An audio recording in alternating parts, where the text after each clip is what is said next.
शब्द तो बड़े प्रभावशाली होते हैं और शब्द केवल मानसिक प्रभाव ही नहीं डालते, वो एल्केमिकल चेंज भी डालते हैं। वो तुम्हारी इलेक्ट्रोमैग्नेटिक फील्ड को बदलते हैं, यहां तक कि तुम्हारे केमिकल स्ट्रक्चर को बदलते हैं। अगर कुछ शब्दों का लंबे समय तक तुम प्रयोग करते रहो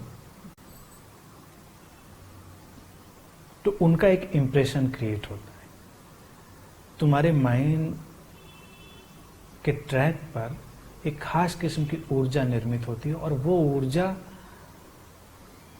तुम्हारे अंदर की व्यवस्था को बदलने लगती है।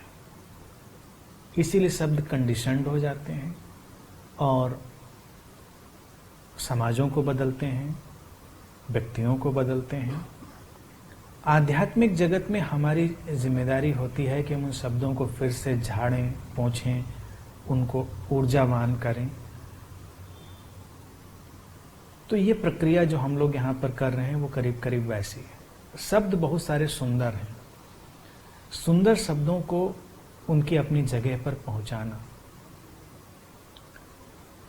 तंत्र एक बहुत निंदित विषय रहा है, बहुत ही निंदापूर्ण विषय रहा है, क्योंकि तंत्र के नाम पर जो चलता रहा वो एक अलग ही दुनिया की ओर लोगों को ले गया। हैरानी की बात है कैसे चली जाती हैं अच्छी से अच्छी चीजें ऐसी दुर्व्यवस्था की ओर, क्योंकि जब जानने वाले नहीं रह जाते तो वो बस अपनी व्याख्याएं करते हैं, अपने आरोपण करते हैं और सारी चीजें भटक जाती हैं। तंत्र का जगत जब भारत में अपने शिखर पर था तो भारत की सभ्यता भी, यहाँ की चेतना भी बहुत ही सुंदर और समृद्ध दिशा में थी।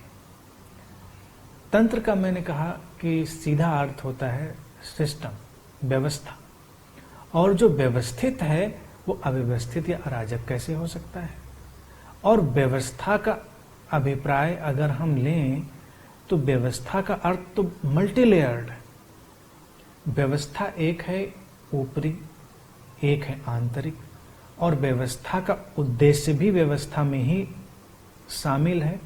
यानी कि अगर कोई व्यवस्था है तो व्यवस्था से निकलनी चाहिए शांति, व्यवस्था से निकलना चाहिए सौंदर्य, व्यवस्था से निकलनी चाहिए प्रसन्नता।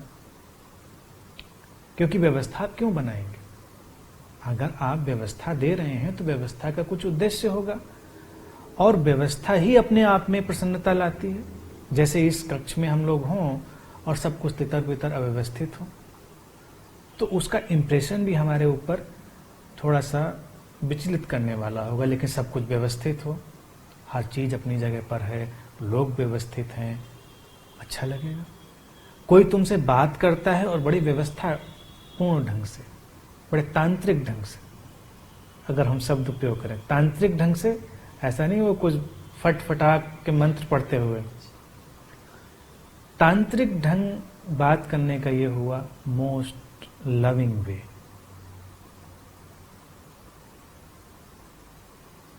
सौंदर्य परक ढंग से, अच्छे शब्दों के साथ। तो वो व्यवस्थागत बातचीत हुई कि अगर तुमसे प्रेम भी जताना है तो अच्छे शब्दों का चुनाव किया तो कितना अच्छा लगा।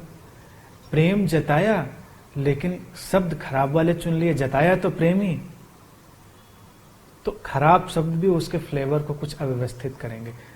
मेरे एक जानने वाले थे, उनके पिताजी थे, उन्होंने मुझे अनुभव बताया, बड़ा रोचक अनुभव। वो कहते थे मेरे पिताजी को जब मेरे ऊपर बहुत प्रेम आता था कभी कभी, और बहुत आता था, तब वो गालियां देना शुरू कर देते थे।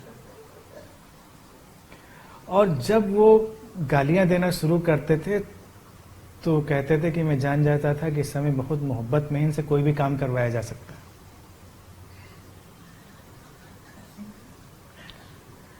लेकिन ये बड़ा गैर तांत्रिक ढंग है। इसको समझना बड़ा मुश्किल है। अब रोज रोज घर में रहते रहते वो डिकोड कर पाए होंगे कि ऐसा है, लेकिन तुम्हारे लिए एकदम से डिकोड करना मुश्किल पड़ जाएगा अगर एकदम से कोई आकर ऐसा व्यवहार करे। अब अगर मान लो उनके पिताजी की आदत उनके सबकॉन्शियस में चली गई होती तो अपने बेटे के बजाय वो किसी से भी ऐसा व्यवहार कर गुजरते। अब वो तो उनकी आदत में आ गया, प्रेम ने पकड़ लिया। प्रेम भी पकड़ता है, आविष्ट करता है, पजेस करता है तुमको, तो वो किसी को भी गाली गलौज कर सकते हैं और वो तो कभी नहीं समझ पाएगा कि ये प्रेम की अभिव्यक्ति थी। तो अगर हम एक सुव्यवस्थित ढंग से प्रेम को अभिव्यक्ति दे रहे हैं तो एक तो शाब्दिक ढंग है, फिर बिहेवियरल ढंग भी है, आप व्यवहार में भी उन चीजों को लाते हैं। तो तंत्र तो हर चीज का बड़ा एक साधारण सा चुनाव है, सर्वोत्तम, very simple way, the best. तो तंत्र शब्द में कोई बुराई नहीं थी।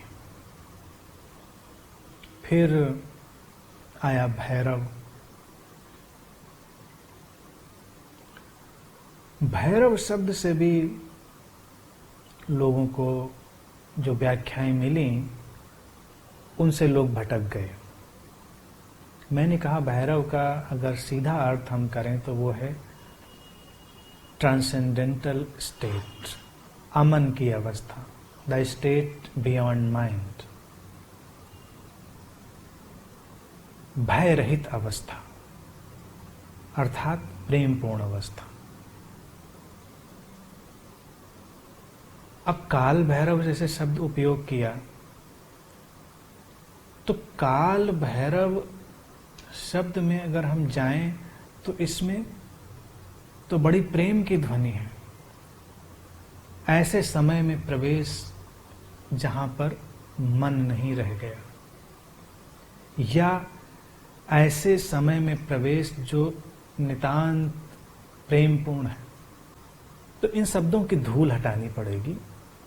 अब तंत्र ने ही एक और शब्द दिया था जो तंत्र की एक ब्रांच बन गई, ब्रांच नहीं थी।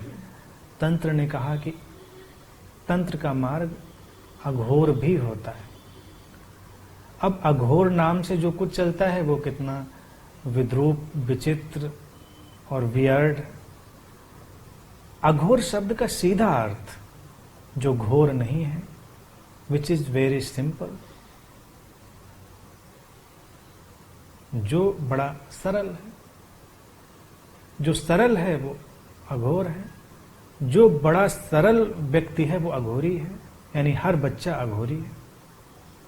और अगर तुम बहुत सरल हो जाओगे तो तुम भी अघोरी कहलाओगे। एक सरल व्यक्ति को तुम कह सकते हो कि अघोरी है, इसके अंदर कोई उलझाव नहीं है।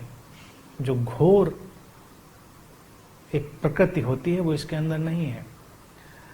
और जो बच्चे जैसा सरल हो गया है, घोर नहीं रह गया है, उलझा हुआ नहीं रह गया, वो हर परिस्थिति में सहज है।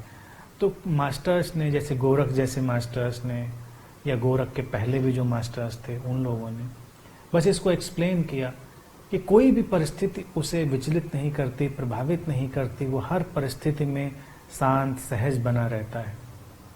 शमशान में हो तो, गंदगी में हो तो, कहीं भी हो। लेकिन उन्होंने ये नहीं कहा कि वो शमशान में ही रहेगा, उन्होंने ये नहीं कहा कि वो गंदगी में ही रहेगा, कि वो मिट्टी और राख लपेट कर ही घूमेगा, ऐसा नहीं उन्होंने कहा। उन्होंने कहा कि अगर कभी वो राख और मिट्टी में भी लिपटा हुआ हो तो उसकी सरलता, सहजता, प्रेम में कोई अंतर नहीं पड़ता। वो जैसे राजमहल में रह सकता है वैसे ही वो शमशान में भी रह सकता है। जैसे दीपक मंदिर में जले, घर में जले या शमशान में जले, रोशनी वो एक ही जैसी करेगा। तो मास्टर्स ने कहा कि ऐसे हो जाओ, कहीं भी हो, लेकिन तुम्हारे ऊपर कोई अंतर, वैसे तो तुम पे अंतर पड़ता है और हमारी सोच में भी अंतर पड़ता है। कोई व्यक्ति अभी हमको खंडहरों में मिल जाए तो हमको लगेगा कि कुछ फर्क व्यक्ति है, कोई हमको महलों में मिल जाए तो लगेगा ये फर्क व्यक्ति है, कोई शमशान में मिल जाए तो लगेगा फर्क व्यक्ति है, कोई मंदिर में मिल जाए तो लगेगा फर्क व्यक्ति है, कोई ऐसे कपड़ों में मिले तो हमको फर्क दिखाई देगा, दूसरे कपड़ों में मिले तो फर्क दिखाई देगा। अनंत श्री अभी यहाँ बैठे हैं तो लोगों को अलग तरह के दिखाई दे रहे हैं। लोग कहते हैं मुझे कुर्सी पे आप बैठते हैं तो अलग तरह के दिखाई देते हैं, तो क्योंकि अलग तरह की लाइट पड़ रही है, अलग तरह का सारा सरंजाम है। और फिर वही जब किसी दूसरी वेशभूषा मिल जाते हैं तो कुछ कह नहीं पाते, लेकिन अब क्या करें, मिलना पड़ता है उनको। कुछ लोगों का बस चले तो ना मिलने दें, वैसे उनको अड़चन होती है। तंत्र के मास्टर्स ने कहा कि वो नंगा भी घूम रहा है तब भी वैसा ही है। तो जो पीछे के लोग थे वो नंगे घूमने ही लगे। उन्होंने ये नहीं कहा था कि तुम नंगे घूमने लगो, उन्हें कहा था ठीक है, वस्त्रों की अपनी शोभा है, लेकिन अगर नग्न भी कोई है तो भी वो तो वही है, कोई फर्क नहीं पड़ता। वो इतना बच्चों ऐसा सरल है। बच्चे अगर नग्न है तो उनकी सुंदरता में कोई कमी आती, हमारे में आ जाती है, क्योंकि हम इतने अचेतन तौर से कंडीशनड हो गए हैं। हमारे यहाँ कुछ सेंट्स ने प्रयोग किए, महावीर ने प्रयोग किए, लेकिन महावीर के पीछे के लोगों को देखो, तुम शायद देखना पसंद न करो। महावीर के बारे में कहते हैं बड़े सुंदरतम व्यक्ति थे। कुछ स्त्रियों ने भी प्रयोग किए। कश्मीर में लल्लेश्वरी थी, लल्ला देवी या लल्लबाई उनको कहते थे, उनके नाम पर भी लल्लेश्वरी तंत्र करके पुस्तक भी है।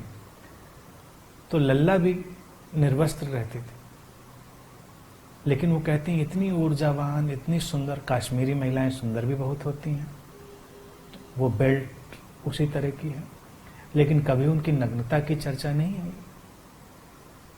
उस समय यही वहाँ कहावत चलती थी, ऊपर अल्लाह नीचे लल्ला, यानी कि वो इतनी गरिमावान महिला रही होगी कि तुम उसके शरीर के पार ही देख पाओगे। तो तंत्र के मास्टर्स ने इस तरह से बातें कही। वो नैतिकवादी नहीं थे, वो मॉरलिस्ट नहीं थे, वो बात समझा रहे थे, लेकिन कई बार जो बात उदाहरण में समझाई जाती है, लोग उसको अक्षर से पालन करने लगते हैं, तब समस्या खड़ी हो जाती है।